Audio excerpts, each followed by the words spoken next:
আসসালামু আলাইকুম দর্শক, আমরা যে আলোচনায় আজকে আমাদের আমন্ত্রিত অতিথি। নমস্কার, আমি তরুণ ঘোষ।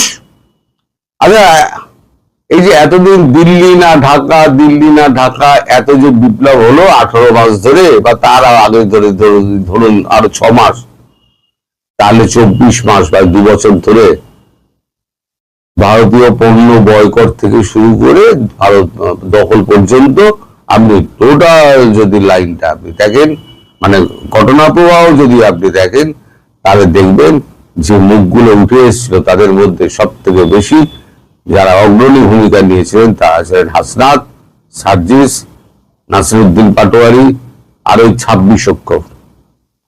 এখন গত কালকে না পরশুদিন আমার একটা নজরে পড়লো, হাসনাত একটা পোস্ট কার্ড বেরিয়েছে, সেখানে লিখেছে হাসনাত যে আমাদের এখন শেখ হাসিনার পথ অনুসরণ করা উচিত, শেখ হাসিনাকে ছাড়া।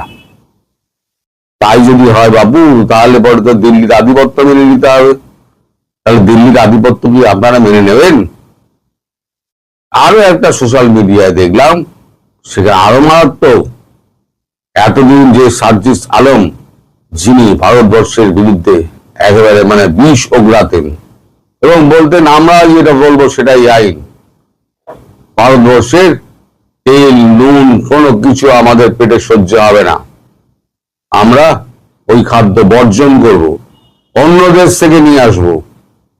ভারত বিদ্বেষী চরমে উঠেছিল যখন সেই সময়তে। এখন শোনা যাচ্ছে তার বাবা নাকি ভারতে চিকিৎসা করতে এসছে। সোশ্যাল মিডিয়ায় আমি দেখেছি, কতটা সত্যি কতটা মিথ্যা আমি বলতে পারবো না। আর তাই যদি হয়, আমি ধরেই নিচ্ছি এটা মিথ্যা। তার মানে আপনার সম্পর্কে দেশের মানুষের ধারণাটা এইটাই হয়েছে যে আপনি পারলে ইন্ডিয়ার পায়ে পড়ে যাবেন, কিন্তু এখন আর মুখ ফুটে বলতে পারছেন না। যেমন হাসনাতরা বলতে পারছে না, যেমন নাসিরউদ্দিন পাটোয়ারি বলতে পারছে না, যেমন 26 অক্ষর বলতে পারছে না। অনেকে বলেন 26 অক্ষর আপনি বলেন কেন? দেখুন, নামের হচ্ছে 24 অক্ষর, আর সঙ্গে আমি জুড়ে দিয়েছি গয়াকার দন্তের 9টা অর্শ, তাহলে 24 আর দিয়ে হলো 26। ওই জন্য আমি বলি 26 অক্ষর, হিসেব মিলে গেল। তা এই 26 অক্ষর এখন আর বড় বড় কথা বলে না। নাসিরউদ্দিন চুপ। এই যে এরা এত বক্তব্য দিত, এত চিৎকার চেঁচামেচি করত, এত হামলা করেছিল, সরি, তা এখন তারা কোথায় গেলেন? তাই তখন ঠিকই খুঁজে পাওয়া যায় না। ভারতের বিরুদ্ধে এত বিদ্বেষ, এখন যে গাড়িটা চলে বেড়ান ভাই, সেই গাড়িটা তো ভারতের থেকে তেল দেওয়া গাড়ি। যে ভাতটা খান, যে চালটা, সেটা তো ভারতের। যে তেলটা দিয়ে রান্না করেন, সেটা তো ভারতের। যে মশলা দিয়ে খাবার রান্না হয় আপনার মা করে দেন, সেটা তো ভারতীয় মশলা। তাহলে পরে দাদা ভাই, আপনাদের এই ভারত বিপ্লব কোথায় গেল? ভারত বিদ্বেষ কোথায় গেল?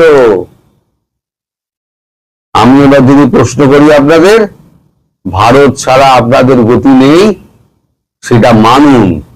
মানবেন কি? একদিন আপনাদের মানতে হবে, একদিন আপনাদের মানতে হবে। আপনারা হয়তো ভাবছেন এখন মুখ দিয়ে বেরোচ্ছে শেখ হাসিনা দেখানো পথেই আমাদের চলতে হবে। একদিন আরো কদিন বাদে বেরোবে শেখ হাসিনা ছাড়া এই দেশ চালানো সম্ভব নয়, কারণ তারেক জিয়া এই দেশ চালানোর পক্ষে একেবারেই উপযুক্ত নন। তিনি দেশের কিচ্ছু হাল হকিকত কোনো খবর রাখেন না, অর্থনীতির তো কোনো খবর রাখেন না। দেশ অর্থনীতির তো অবস্থা খুব খারাপ, সেখান থেকে কি করে তুলবেন সেটাও মানে তার জানা নেই। গতকালকে আমি একটা হামের উপরে, একটা শিশু মৃত্যুর উপরে একটা রিপোর্ট করেছিলাম, সেটা দেখলাম লোকে পুরোটা দেখেছে। ওই 10 মিনিটের রিপোর্টটা পুরোটা দেখেছে। আমি দেখলাম ডিউরেশন, দেখলাম পুরোটাই লোকে দেখেছে। লোকে কম দেখেছে, কিন্তু লোকে পুরোটা দেখেছে। তার মানে আমি যেগুলো বলেছি, যে তথ্যগুলো দিয়েছি, সেই তথ্যগুলো তারা সঠিক বলে মনে করছেন। যদিও আমি তো বলেছি, যদি আমি ভুল তথ্য পেশ করে থাকি, তাহলে আমার বিরুদ্ধে আপনারা মামলা করতে পারেন। আমি সেই মামলা আমি লড়বো, অথবা আপনারা ভারত সরকারের কাছে আমার বিরুদ্ধে অভিযোগ করতে পারেন যে আমি প্রোপাগান্ডা ছড়াচ্ছি বাংলাদেশের বিরুদ্ধে। আমি তথ্যপত্র রেডি করে রেখে দিয়েছি। যে $128 বিলিয়ন আপনি এ থেকে দিয়েছিলেন না, আপনার দেশীয় একটা ওষুধ কোম্পানিকে দিয়েছিলেন না, তার সঙ্গে যে চুক্তিপত্র হয়েছিল সেই চুক্তিপত্রটা 128 বিলিয়নের, আর আপনাকে দিয়ে রিসিপ্ট করানো হয়েছিল যেটা, যে আপনি $128 বিলিয়ন নিচ্ছেন, সেই রিসিপ্টের কপিও আমার কাছে আছে। যাবেন কোথায় আপনি? আপনি পালিয়ে পার পাবেন না। আমি যেটা বলেছিলাম সেটাই হবে, সেদিকেই ঘটনা যাচ্ছে। নইলে পরে হঠাৎ করে আপনার রাষ্ট্রপতি হঠাৎ করে মুখ খুলছেন কেন? আপনার বিরুদ্ধে এত কিছু বেরোচ্ছে কেন? বেরোচ্ছে একটাই কারণে, ধীরে ধীরে আপনার দিকে ফাঁদটা এগিয়ে আসছে। আপনি বুঝতে পারলে পারবেন, না বুঝতে পারলে ঘোড়ার ডিম। এখন আপনি বাঁচার পথ খুঁজুন, আর আমরা আপনার পেছনে লেগে থাকবো। ধন্যবাদ। নমস্কার, আমি তরুণ ঘোষ। আচ্ছা, এতগুলো বাচ্চা, শয়ে শয়ে বাচ্চা যে মারা যাচ্ছে, শিশু 6 মাস থেকে প্রায় 2-2.5 বছর পর্যন্ত হামে মারা যাচ্ছে, এখনো পর্যন্ত সরকারের পক্ষ থেকে কোন রকম বিবৃতি আপনারা শুনেছেন? গঠনমূলক বিবৃতি অথবা কোনো তদন্তের আদেশ, তদন্ত কমিশন হোক, কেন হচ্ছে না? কারণ সব গাঁট শাট বাঁধা। আজকে আমি যা বলবো তাতে যদি বিএনপি সরকার এবং ইউনূস যদি মনে করে যে আমার নামে গভর্নমেন্ট অফ ইন্ডিয়ার কাছে আমার বিরুদ্ধে অভিযোগ করবে, তাহলে করতে পারে। কারণ আমার কাছে সলিড তথ্য প্রমাণ আছে। আমি আপনাদের বলি, কেন সরকার কোনো কথা বলছে না, আর কেনই বা এখন কালের কণ্ঠে হঠাৎ করে এই সমস্ত ইউনূসের বিরুদ্ধে বেরোতে আরম্ভ করলো? কেনই বা রাষ্ট্রপতি হঠাৎ মুখ খুললেন? আমি সবটাই বলবো। এগুলো আপনারা সব শুনেছেন, আমি সব বলেছি, তখন আপনারা কেবল আমাকে গালি দিয়েছেন। কিন্তু এখন আপনাদের পত্রিকায় সব একটা একটা করে বেরোচ্ছে। আমি শুধু আপনাদের একটু স্মৃতি উস্কে দিই, তার মধ্যে নতুন খবর যেটা আছে সেটা প্রথমে বলি, যে শিশু মৃত্যু নিয়ে সব কেন চুপ? এটা শেখ হাসিনা এটা করে গেছিলেন। এখন যে কোম্পানি এই টিকা দিত, তৈরি করত, সেই কোম্পানিকে ইউনূস বাদ দিয়ে দেন। বাদ দিয়ে তিনি বাংলাদেশের একটি কোম্পানির সঙ্গে গাঁট শার্ট বেঁধে নেন। গাঁট শার্ট বাঁধেন কি? সেই টাকা ছাড়া কিছু বোঝেন না। উনি যে টাকাটা নিয়েছেন সেটা হচ্ছে 128 কোটি টাকা। এই 128 কোটি টাকার বিনিময়ে তিনি শিশুদের হামের টিকা বার করার জন্য ওদের অনুমতি দেন, এবং সেই কোম্পানির কোন রকম অভিজ্ঞতা ছিল না। ফলে সঠিক সময়ে তারা রিসার্চ করে সেই টিকা বার করতে পারেনি। এখন সেই কোম্পানিকে যখন ধরা হচ্ছে, সেই কোম্পানি বলছে আমি তো টাকা দিয়েছি 128 কোটি টাকা, সুতরাং আমার নাম বলতে পারবেন না। আমি কোম্পানির নাম জানি, কিন্তু তারা এখন বিভিন্ন ঝামেলার মধ্যে জড়িয়ে রয়েছে বলে আমি এখন বলছি না তাদের নাম। যদি বেশি বাড়াবাড়ি করে তাহলে ওই নামটিও বলে দেবো, যে ওষুধ কোম্পানিটি এই 128 কোটি টাকা ঘুষ দিয়েছিল। এই যে এত টাকার এই যে লেনদেন হয়েছে, আপনারা কি মনে করছেন বিএনপি কিছু জানে না? বিএনপি সব জানে, এবং ভাগের টাকা সবার পকেটে গেছে। বিএনপি নেতাদের পকেটে গেছে এবং ইউনূসের পকেটে গেছে, ইউনূসের দোসর যারা আছে তাদের পকেটেও গেছে। এই যে 128 কোটি টাকা, এটাও কিন্তু বিএনপি সরকারের মন্ত্রীদের এবং যারা রয়েছে সহযোগী রয়েছে তাদের কাছে গেছে। যারা ব্যাপারটা জানে। আমি একটু আপনাদের এখানে বলি, সেটা হচ্ছে আমি একবার প্রথম বলেছিলাম যে আপনাদের এই যে বাংলাদেশে এখন ভারত এবং আমেরিকার মধ্যে একটা ওভারল্যাপিং সিস্টেমে কাজ হচ্ছে, মানে এ ওরটা দেখবে ও ওরটা দেখবে। তো ওভারল্যাপিং সিস্টেমে কাজ করতে গিয়ে তখন ইউএস থেকে তখন রাষ্ট্রপতিকে বলা হয় যে আপনি এবার মুখ খুলুন, ইউনূসের বিরুদ্ধে মুখ খুলুন। রাষ্ট্রপতি তৎক্ষণাৎ একদম কাগজে একটা পরিষ্কার একটা ইন্টারভিউ দিয়ে দিলেন। ইন্টারভিউতে তিনি একেবারে ইউনূসকে একেবারে জামা কাপড় খুলে দিলেন। শুধু তাই নয়, এইবারেতে কালের কণ্ঠে আপনাদের গতকালকে একদম পর পর পর পর পর পর বেরিয়ে গেল, সেটা হচ্ছে যে ইউনূসের অপকীর্তি এতদিন চাপা রইল, হঠাৎ ইউনূসের অপকীর্তি কেন বেরোচ্ছে? সব হচ্ছে গিয়ে কিন্তু ওই আমেরিকা বাহাদুরের ইশারায়। আমি বরাবর বলি এখন ইউএস মোটে দুটো ভাগে ভাগ হয়ে গেছে। একটা ভাগ কাজ করছে ভারত সরকারের সঙ্গে, তার সঙ্গে জড়িয়ে আছে মার্কো রুবিও, জেডি ভান্স, এবং আর একটা সরকার যেটা আছে সেটা হচ্ছে ডোনাল্ড ট্রাম্পের সরকার। আমাদের মার্কো রুবিও জেডি ভান্সের সঙ্গে রয়েছে যে সেটা হচ্ছে আমাদের মার্কিন কংগ্রেস সমর্থন পুষ্ট হয়েই তারা এই কাজটি করছে। যে ডিপ স্টেটের কাজ এখানে শেষ, আমাদের যা পাওয়ার আমরা পেয়ে গেছি। কি পাওয়ার কথা ছিল এবং কি কার বদলে কি পেয়েছে? আপনাদের মনে আছে 12 তারিখ নির্বাচন, 12 তারিখ নির্বাচনের আগে ঠিক 9 তারিখে তিনি একটি এগ্রিমেন্ট করেন, নন ডিসক্লোজার এগ্রিমেন্ট ইউএস গভর্নমেন্টের সঙ্গে।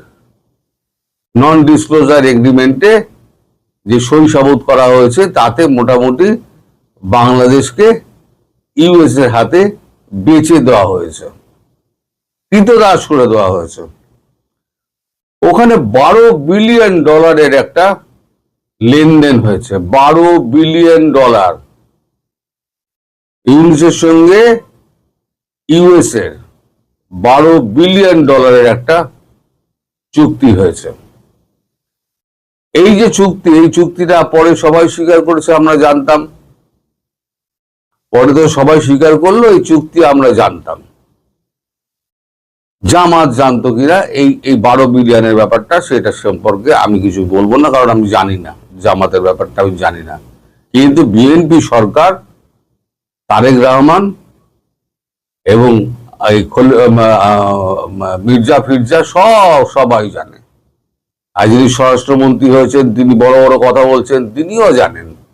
সবার পকেটে টাকা ঢুকেছে, কেউ বাদ নেই। এই 12 বিলিয়ন কেউ বাদ নেই, দিয়ে সমস্তটা তুলে দেওয়া হয়েছে ইউনিসের কাছে।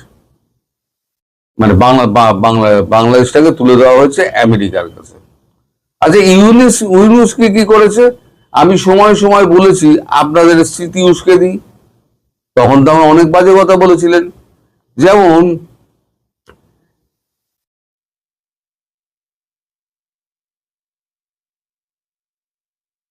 ইউনুস 8 তারিখে ক্ষমতা গ্রহণ করে। ক্ষমতা গ্রহণ করার পর আপনার গ্রামীণ কল্যাণ ট্রাস্টের 1043 কর ফাঁকি, পাশাপাশি 666 কোটি টাকা কর মুকুবের ব্যবস্থা করে নেন একদম ঘরে, মানে গদিতে বসার সঙ্গে সঙ্গে। তাছাড়া তার বিরুদ্ধে শাস্তিযোগ্য যে সমস্ত অপরাধগুলো ছিল তার মধ্যে 7টা ছিল যার শাস্তি ঘোষণা হয়ে গেছিল। সেগুলো সমস্ত তিনি বিশ্বের প্রথম ব্যক্তি যিনি নিজের শাস্তি নিজে মুকুব করেছেন। মানে অবিশ্বাস্য দ্রুতগতির সঙ্গে আপনার ওই মানব পাচার যেটা রিক্রুটিং এজেন্সি যেটা আছে সেটার সাইন হয়ে বেরিয়ে আসে। অথচ অনেক কোম্পানি লাইন দিয়ে পড়ে রয়েছে, তারা কিন্তু পায়নি। এই রিক্রুটিং এজেন্সির সমস্ত লোকজন মানে বিভিন্ন দেশে পাঠানোর জন্য তিনি কিন্তু বিভিন্ন দেশে ঘুরে বেড়াতেন এবং বিভিন্ন কোম্পানির সঙ্গে সিইওদের সঙ্গে তিনি বৈঠক করতেন যে আমি বাংলাদেশ থেকে লোক পাঠাবো। ওনার টোটাল একটা হিসেব একটা পেয়েছিলেন, সেটা হচ্ছে 1043,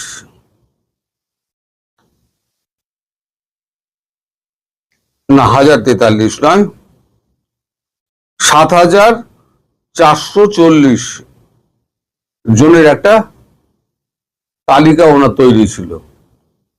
তার মধ্যে মাত্র 146 জনকে উনি পাঠাতে পেরেছেন, বাকিদের পাঠাতে পারেননি, কারণ তার মধ্যেই আভ্যন্তরীণ গন্ডগোল লেগে গিয়েছিল, অন্য কোম্পানিগুলো আর নিতে সাহস পায়নি।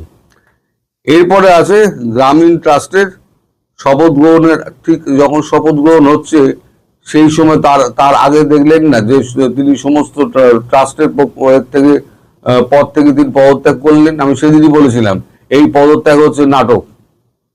তিনি আবার সরকারে বসে তিনি আবার ওখানে জয়েন করবেন। আমার কথা কিন্তু সত্যি হয়েছিল, তিনি সরকারে বসে আবার সেখানে জয়েন করেছিলেন। তখন আপনারা বলেছিলেন সমস্ত আমি বাজে কথা বলছি। আচ্ছা, তারপরে ন্যাশনাল বোর্ড অফ রেভিনিউকে যে কর দেওয়ার কথা ছিল সেই কর উনি সমস্ত মুকুব করেছেন। 2030 সাল পর্যন্ত ট্যাক্স মুকুব করেছেন। যে সমস্ত বিশ্ববিদ্যালয়গুলো সমস্ত লাইন দিয়ে পড়েছিল সেই সমস্ত বিশ্ববিদ্যালয়গুলো কেউ লাইসেন্স পায়নি, একমাত্র উনি 3 মাসের মধ্যে অনুমোদন নিয়ে বেরিয়ে যান। এগুলো সবই আপনাদের কাগজে বেরিয়েছে। অর্থাৎ আমি যা যা বলেছিলাম সেই সময় আপনারা কেউ বিশ্বাস করেননি। এখন আপনাদের যে স্মৃতিটা উস্কে দিলাম, আমার পুরোনো ভিডিওগুলো আপনারা খুঁজে দেখুন, সেখানে প্রত্যেক কটা কথা কিন্তু লেখা রয়েছে। শুধু এই 128 কোটি টাকাতে 128 কোটির প্রুফটা আমার কাছে গতকালকে এসে পৌঁছেছে। পৌঁছানোর পর আমি এটাকে বলছি, কারণ যদি মামলা করেন তাহলে পরে সে মামলা লড়ার মতো ক্ষমতা কিন্তু আমার আছে। আমি একেবারে ওপেন চ্যালেঞ্জ করছি বিএনপি সরকারকে এবং ইউনূসকে যে যদি এটা মিথ্যে প্রমাণিত করতে পারেন 128 কোটি টাকা আপনারা ঘুষ খেয়েছেন সেই কোম্পানির কাছ থেকে, যার নাম আমি বলছি না, ভবিষ্যতে দরকার হলে বলে দেবো, তার কাছ থেকে 128 কোটি টাকা ঘুষ নিয়েছেন, তার প্রত্যেকটা ডকুমেন্ট আমার কাছে আছে, প্রত্যেকটা ডকুমেন্ট আছে। তার জন্যই এত শিশু মৃত্যু হওয়া সত্ত্বেও না সরকারের পক্ষ থেকে না পার্টির পক্ষ রাজনৈতিক দলের পক্ষ থেকে একটা টু শব্দ করা হচ্ছে না, কারণ সবাই মিলে তো খেয়েছে। সবাই মিলে যদি খেয়ে থাকে তাহলে কে কার ঘাড়ে দোষ দেবে? আগে তো বলেছিল সব আমরা জানি না, আমরা জানি না, পরে স্বীকার করলো যে হ্যাঁ আমরা জানি, যে ইউএস এর সঙ্গে যে নন ডিসক্লোজার এগ্রিমেন্টটা হয়েছিল, তারপরে ওই যে $12 বিলিয়ন যেটা এসছিল সেই $12 বিলিয়ন ভাগাভাগিটা হয়েছিল। এখন যখন ইউনূস বলছে যে $12 বিলিয়ন তো ভাগ তো তোমরা নিয়েছো, তাহলে তোমরা এখন বলছো না কেন যে তোমরা জানতে? তখন বাধ্য হয়ে ঢোক গিলে বলতে হয়েছে আমরা জানতাম। অর্থাৎ এই বাংলাদেশ হচ্ছে চোরের রাজত্ব। তাই আমি বলি যে এই বাংলাদেশকে গড়তে গেলে একমাত্র শেখ হাসিনা ছাড়া দ্বিতীয় কোনো ব্যক্তি নেই যিনি এই বাংলাদেশকে পুনর্গঠন করতে পারেন। এদের তো ক্ষমতাই নেই, কারণ এরা সবকটা চোর বাটপার চিটিংবাজ। একটা চোর বাটপারকে সরিয়েছে আর একটা চোর বাটপার এসে বসে গেছে। তার নাম তো এমডি খাম্বা তারেক ছিল, এখন আর কি নাম হবে ভগবান জানে। তিনি এখন খাল কেটে বেড়াচ্ছেন আর দেশের শিল্পের উন্নতির কথা বলছেন না, শিক্ষার কথা বলছেন না, চিকিৎসা ব্যবস্থার কথা বলছেন না, শিশু মৃত্যুর কথা বলছেন না। উনি কেবল এদিক ওদিক বকে যাচ্ছেন। ওনার যে সমস্ত এজেন্ডা আছে, যারা 2001 সালে তার উপর অত্যাচার করেছিল 1-6 সেই সময়তে যা হয়েছিল সেই সময়তে তার প্রতিশোধটা উনি এখন নিচ্ছেন। উনি কাজের কাজ কিছু করছেন না। এইভাবে চলতে থাকলে ভারতবর্ষ চুপ করে বসে থাকবে না, আর শেখ হাসিনাও চুপ করে বসে থাকবেন না। শেখ হাসিনা ভেতরে ভেতরে সব জানেন, সব উনি দেখছেন, এবং ভেতরে যে পর্দার আড়ালে কত খেলা চলছে আপনারা কেউ বুঝতে পারবেন না। আমি সবটা জানিও না, আর জানলেও বলার মতো জায়গায় আমি নেই, সুতরাং আমি এই নিয়ে কোনো মন্তব্য করব না। তবে শিশু মৃত্যু নিয়ে একটা তদন্তের কথা, তদন্ত কমিশনের কথা অন্তত যদি বুকে হাত ঠুকে, যদি পয়সা না খেত বুকে হাত ঠুকে বলতে পারতো আজকে আমরা একটা তদন্ত কমিশন করছি যারা শিশু মৃত্যু তদন্ত করবে। বলবে না এরা, কারণ নিজের পকেট গরম হয়েছে। এখন 10% আর 20% কমিশন নাই, এখন আধা আধি 50-50, 50-50% এ হয়। জামাতে একটা আইডিওলজি আছে, তারা আইডিওলজির পেছনে দৌড়ায়, তারা টাকা খরচা করে, তারা কিন্তু টাকা ঝাড়ে না। আর এরা হচ্ছে ছাড়া পার্টি, পুরো ছেড়ে ফাঁক করে দিচ্ছে বাংলাদেশকে। আরো কত টাকা মারবে ভগবান জানে। সবাই ভালো থাকবেন, সুস্থ থাকবেন এবং সাবধানে থাকবেন। নমস্কার।